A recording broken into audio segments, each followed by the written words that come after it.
ओम नमः शिवाय। शिवजी सदा सहाय। ओम नमः शिवाय। गुरुजी सदा सहाय।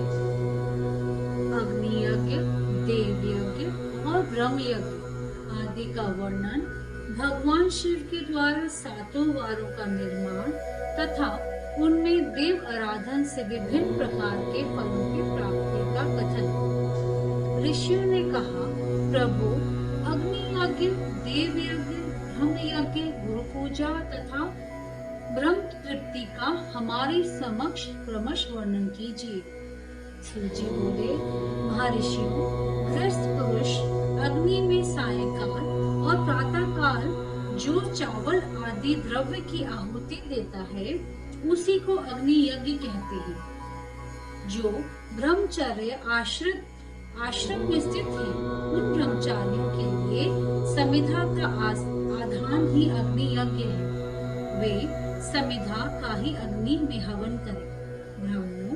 ब्रह्मचर्य आश्रम में निवास करने वाले द्विजों का जब तक विवाह न हो जाए और वे उपासना अग्नि की प्रतिष्ठा न करें, तब तक उनके लिए अग्नि में समिधा की आहुति, व्रत आदि का पालन तथा विशेष यजन आदि ही कर्तव्य है। द्विजों, जिन्होंने ब्रह्म अग्नि को विसर्जित करके अपनी आत्मा में ही अग्नि का आरोप कर लिया है, ऐसे वानप्रस्थियों और सन्यासियों के लिए यही हवन या अग्नि यज्ञ है कि वे निहित समय पर हितकर परिमित और पवित्र अन्न का भोजन करें। ब्राह्मणों, सायंकाल अग्नि के लिए दी हुई आहुति संपत्ति प्रदान करने वाली होती है, ऐसा जानना चाहिए, और प्रातःकाल सूर्यदेव को दी हुई आहुति आयु की वृद्धि करने वाली होती है। ये बात अच्छी तरह समझ लेनी चाहिए। दिन में अग्निदेव सूर्य में ही प्रविष्ट हो जाते हैं, अतः प्रातःकाल सूर्य को दी हुई आहुति भी अग्नि यज्ञ के ही अंतर्गत है। इस प्रकार यह अग्नि यज्ञ का वर्णन किया गया। इंद्र आदि समस्त देवताओं के उद्देश्य से अग्नि में जो आहुति दी जाती है उसे देव यज्ञ समझना चाहिए। स्थालीपाक आदि यज्ञों को देव यज्ञ ही मानना चाहिए। लौकिक अग्नि में प्रतिष्ठित जो चूड़ाकरण आदि संस्कार निमित्तक हवन कर्म है, उन्हें भी देव यज्ञ के ही अंतर्गत जानना चाहिए। अब ब्रह्म यज्ञ का वर्णन सुनो। द्विज को चाहिए कि वे देवताओं की तृप्ति के लिए निरंतर ब्रह्म यज्ञ करें। वेदों का जो नित्य अध्ययन या स्वाध्याय होता है उसी को ब्रह्म यज्ञ कहा गया है। प्रातः नित्य कर्म के अनंतर सायंकाल तक ब्रह्म यज्ञ किया जा सकता है। उसके बाद रात में इसका विधान नहीं है। अग्नि के बिना देव यज्ञ कैसे संपन्न होता है, इसे तुम लोग श्रद्धा से और आदर पूर्वक सुनो। सृष्टि के आरंभ से सर्वज्ञ, दयालु और सर्वसमर्थ महादेव जी ने समस्त लोगों के उपकार के लिए वारों की कल्पना की। वे भगवान शिव संसार रूपी रोग को दूर करने के लिए वैद्य हैं, सबके ज्ञाता तथा समस्त औषधों के लिए औषधि। उन भगवान ने पहले अपने वार की कल्पना की जो आरोग्य प्रदान करने वाला है। तत्पश्चात अपनी माया शक्ति का वार बनाया जो संपत्ति प्रदान करने वाला है। जन्म काल में दुर्गतिग्रस्त बालक की रक्षा के लिए उन्होंने कुमार के वार की कल्पना की। तत्पश्चात सर्वसमर्थ महादेव जी ने आलस्य और पाप की निर्वृत्ति तथा समस्त लोगों का हित करने की इच्छा से लोकरक्षक भगवान विष्णु का वार बनाया। इसके बाद सबके स्वामी भगवान शिव ने पुष्टि और रक्षा के लिए आयुकर्ता, त्रिलोक स्रष्टा परमेष्ठी ब्रह्मा का आयुष कारक वार बनाया, जिससे संपूर्ण संपूर्ण जगत के आयुष्य की सिद्धि हो सके। इसके बाद तीनों लोगों की वृद्धि के लिए पहले पुण्य पाप की रचना हो जाने पर उनके करने वाले लोगों को शुभाशुभ फल देने के लिए भगवान शिव ने इंद्र और यम के वारों का निर्माण किया। ये दोनों वार क्रमश भोग देने वाले तथा लोगों के मृत्यु भय को दूर करने वाले हैं। इसके बाद सूर्य आदि 7 ग्रहों को जो अपने इस स्वरूप तथा प्राणियों के लिए सुख दुख के सूचक है, भगवान शिव ने उपयुक्त 7 वारों का स्वामी निश्चित किया।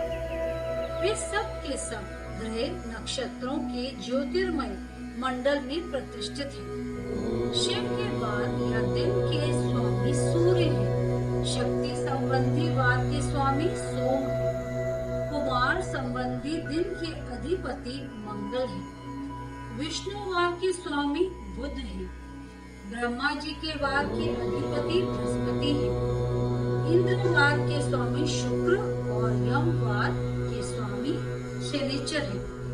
अपने अपने वारों में की हुई उन देवताओं की पूजा उनके अपने अपने फल को देने वाली होती है। सूर्य आरोग्य के और चंद्रमा संपत्ति के दाता हैं। मंगल व्याधियों का निवारण करते हैं, बुध पुष्टि देते हैं, बृहस्पति आयु की वृद्धि करते हैं, शुक्र भोग देते हैं और शनिचर मृत्यु का निवारण करते हैं।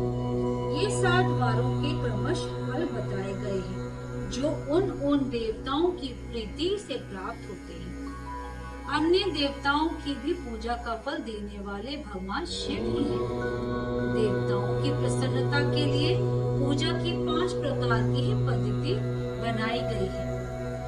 उन देवताओं के मंत्रों का जप यह पहला प्रकार है। उनके लिए होम करना, दूसरा दान करना, तीसरा तथा तप करना चौथा प्रकार है। किसी वेदी पर, प्रतिमा में, अग्नि में अथवा ब्राह्मण के शरीर में आराध्य देवता की भावना करके 16 उपचारों से उनकी पूजा या आराधना करना पांचवा प्रकार है। इनमें पूजा की उत्तरोत्तर आधार श्रेष्ठ है। पूर्व के अभाव में उत्तरोत्तर आधार का अवलंबन करना चाहिए। दोनों नेत्रों तथा मस्तक के रोग में और कुष्ठ रोगी की शांति के लिए भगवान सूर्य की पूजा करके ब्राह्मणों को भोजन कराएं। तदंतर 1 दिन, 1 मास, 1 वर्ष अथवा 3 वर्ष तक लगातार ऐसा साधन करना चाहिए। इससे यदि प्रबल प्रारब्ध का निर्माण हो जाए तो रोग एवं जरा आदि रोगों का नाश हो जाता है। इष्ट देव के नाम मंत्रों का जप आदि साधन वार आदि के अनुसार फल देते हैं। रविवार को सूर्य देव के लिए, अन्य देवताओं के लिए तथा ब्राह्मणों के लिए विशिष्ट वस्तु अर्पित करें। यह साधन विशिष्ट फल देने वाला होता है तथा इसके द्वारा विशेष रूप से पापों की शांति होती है। सोमवार को विद्वान पुरुष संपत्ति की प्राप्ति के लिए लक्ष्मी आदि की पूजा करेगा तथा संपत्ति की ब्राह्मणों की को घृत पक अन्न का भोजन कराए। मंगलवार को रोगों की शांति के लिए काली आदि की पूजा करे तथा उड़द, मूंग एवं अरहर की दाल आदि से युक्त अन्न ब्राह्मणों को भोजन कराए। बुधवार को विद्वान पुरुष दधीदि युक्त अन्न से भगवान विष्णु का पूजन करे। ऐसा करने से सदा पुत्र, मित्र और कलत्र आदि की पुष्टि होती है। जो दीर्घायु होने की इच्छा रखता हो वह गुरुवार को देवताओं की पुष्टि के लिए वस्त्र, यज्ञोपवीत तथा घृत मिश्रित खीर से यजन पूजन करे।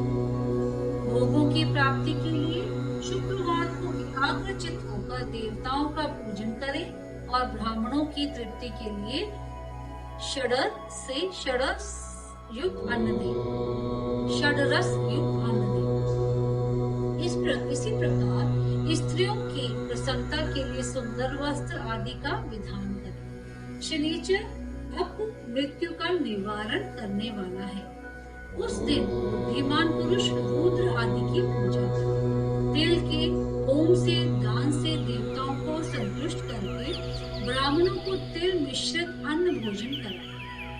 जो इस तरह देवताओं की पूजा करेगा वह आरोग्य आदि फल का भागी होगा। देवताओं के नित्य पूजन, विशेष पूजन, स्नान, दान, जप, होम तथा ब्राह्मण तर्पण आदि में एवं रवि आदि वारों में विशेष तिथि और नक्षत्रों का योग प्राप्त होने पर विभिन्न देवताओं के पूजन में सर्वज्ञ जगदीश्वर भगवान शिव ही उन देवताओं के रूप में पूजित हो सब लोगों को आरोग्य आदि फल प्रदान करते हैं।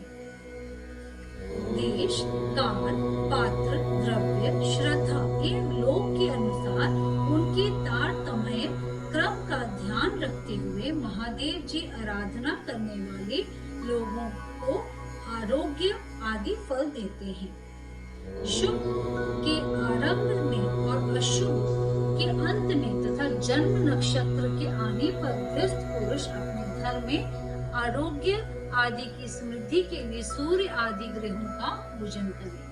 इससे सिद्ध है कि देवताओं का यजन संपूर्ण अभीष्ट वस्तुओं को देने वाला है।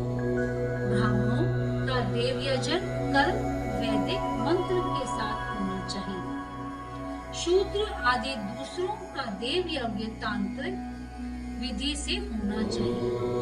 शुभ फल की इच्छा रखने वाले मनुष्य को सातों दिन अपनी शक्ति के अनुसार सदा देव पूजन करना चाहिए। निर्धन मनुष्य तपस्या द्वारा और धनी धन के द्वारा देवताओं की आराधना करे।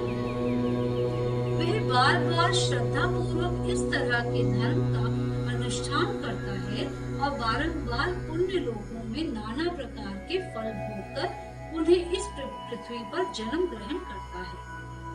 धनवान पुरुष सदा भोग सिद्धि के लिए मार्ग में वृक्षादि लगाकर लोगों के लिए छाया की व्यवस्था करे, जलाशय बनवाए, वेद शास्त्रों की प्रतिष्ठा के लिए पाठशाला का निर्माण करे तथा अन्य प्रकार से भी धर्म का संग्रह करता है। धनी को यह सब कार्य सदा ही करते रहना चाहिए। समय अनुसार पुण्य कर्मों के परिपाक से अंतकरण शुद्ध होने पर ज्ञान की सिद्धि हो जाती है। द्विजो, जो इस अध्याय को सुनता, पढ़ता अथवा सुनने की व्यवस्था करता है उसे देव यज्ञ का फल